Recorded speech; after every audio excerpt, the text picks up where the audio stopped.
Welcome to Roganstown Hotel, Golf and Country Club, here just outside North County Dublin. Let's go and find out a little bit more about this hidden gem.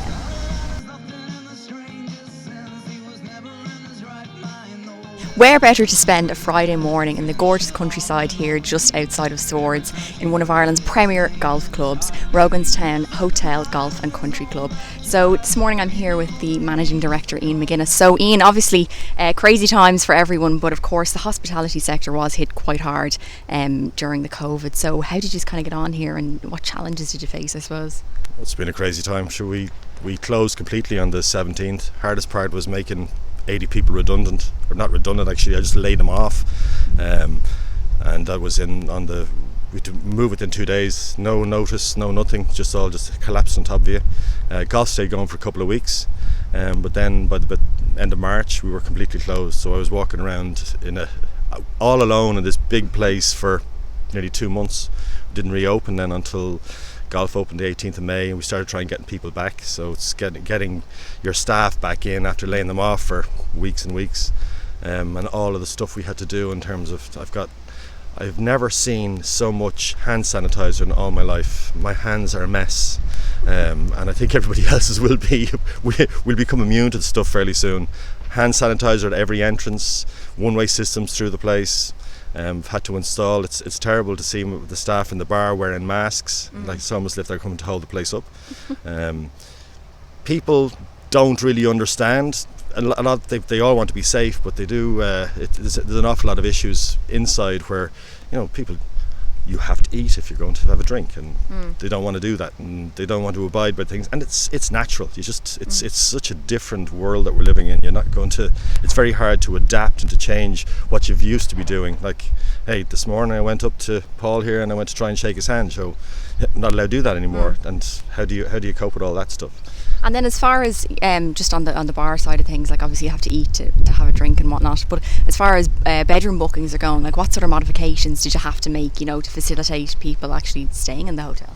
Well, we've installed an ozone system, so all our rooms are all deep cleaned every day, and then we have this. It's basically a UVC sanitization equipment that we install for 40 minutes, and it sanitizes all the air, so there's not one bug. It cleans everything down to 99.999%. Nothing can live in there, and then we have to leave the room about 40 minutes vacant, and then we can let people back in. There's a kind of a smell of a clean room in it afterwards. Having said that, bookings, we're in Dublin, but we're slightly outside of Dublin, so we're not doing too badly. Occupancy rates through July and August, which would normally be 98-99% in Dublin, they were running single teens, 16-17%. We did actually a bit better because we got quite a few staycationers from north of Ireland and people coming over, go to Tato Park and all this kind of stuff, just to get out. Like, you couldn't go on holidays, so somewhere to go. So that's not been too bad. But the rooms are totally safe. But I haven't, we would rely on corporate business and people coming in from the airport. Yeah. I've got 2 airport shuttles and I haven't shuttled anybody since March. So it's business is pretty scary, and Dublin is worst hit because the vast 35-40% of the people live in Dublin. When they go on staycation, they go to the west of Ireland. So the west of Ireland is jammed, and Dublin City. I was in Dublin City once or twice since this came down, and it's actually scary. It's like tumbleweed going down the streets. Yeah, it's terrible. And then I suppose you can't really take a plus out of what has happened. I suppose golf is the sport that you have here at the country club, so the only benefit I suppose that you got out of that was golf wasn't hit as hard, I suppose, as any of the other sports. So you were able to kind of social distance, if you like. You were able to get people in, coming for their tea times and all the rest of it. Well, it opened earlier. Golf closed about the 27th of March, and we were closed down until the 18th of May, so nobody was allowed out. And then after that, the golfing union installed, which I thought were pretty well. It's very safe to be in a 4-ball playing golf, especially if you're an amateur, because the chances of 2 of you hitting the ball close to one another is probably a couple of thousand to 1. Everybody's on different sides of the fairway, in the rough, whatever. So it is a very safe place to be, but they restricted us to 3 balls, and then they wanted to restrict it to members, and then it was so it was difficult in the first initially. We've had to install various things on the golf course, so I've got no bunker rakes, we got no bins, we got no seats, we're not allowed to take the flags out, so you have we've got little little spacers in the cup, so the ball just drops down just below the top of the cup, so that you can pick your ball out without touching the side of the cup. You're not allowed to shake hands. You're not allowed to sign somebody's card. What else? There's everything. You just cannot touch anything. So many things. As a matter of fact, we're standing too close together right now. So we're supposed to be, like on the golf course, I would go up to people and say, no, you got to stand further apart. So. And then I suppose pre-COVID times, just going back a little bit now, you kind of worked your way up the business ranks over the years, and then the establishment of this fine country club here, Roganstown, in 2004. How did that project kind of come around for you, and why did you want to take it on, I suppose? Well, I'd left. This is a farm. This was our family farm, and my stepfather was he had 100 Frisian cows and grew some corn and so on, and my mother was the mad golfer. In the early 90s she set up Swords Open Golf Course, which was a pay and play, the first of its type in Ireland. A lot emulated her afterwards. Became a great success. She was a kind of a feisty woman. She set it up, so if she was 20 years later, she'd have been held up as kind of a entrepreneur of the year for women. Like, she was a fantastic woman. But then in the late 90s I was away from home. I worked for Microsoft and I worked for Siemens, and I was kind of all over the place. And the house, they were on their own in the house. My stepfather and mother were on their own in the house, and they were looking at, rattling around in a big old Georgian house that's drafty, cold, damp. And Joe was getting to an age where he really wasn't able to farm anymore, and we weren't interested. So we came up with an idea just to try and convert the house into something small.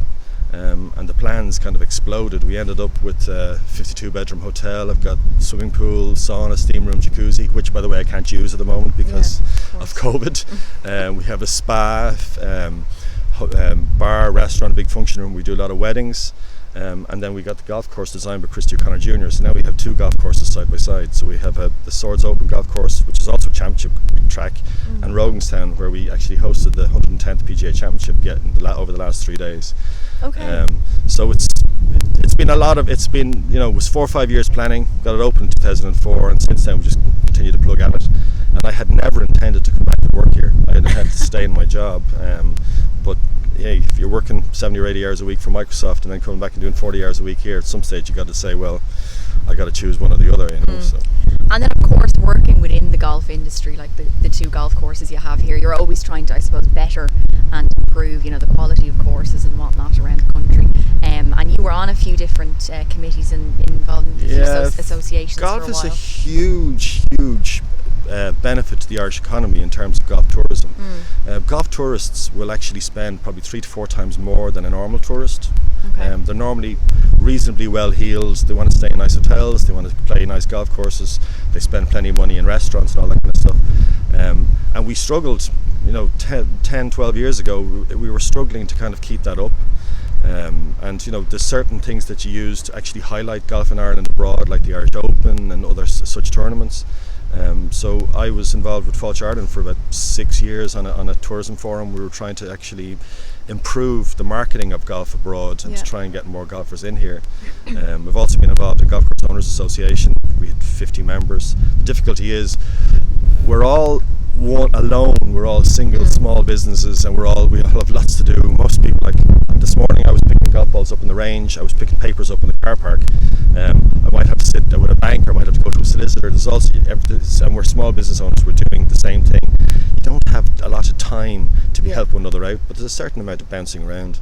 But to try and organise golf clubs to actually do something as one is quite difficult. There's over 400 golf clubs in the country. Okay. There's about 50 that are privately owned. The rest are all club managed through a committee. So you've got,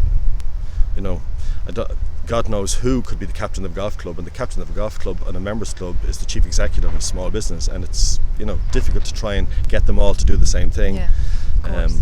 But look, the only thing you can do is to try and put your best foot forward. I'd be involved with Fáilte Ireland. Any of the events that are on, I'll go, and we work with foreign tour groups and kind of people bringing in tours.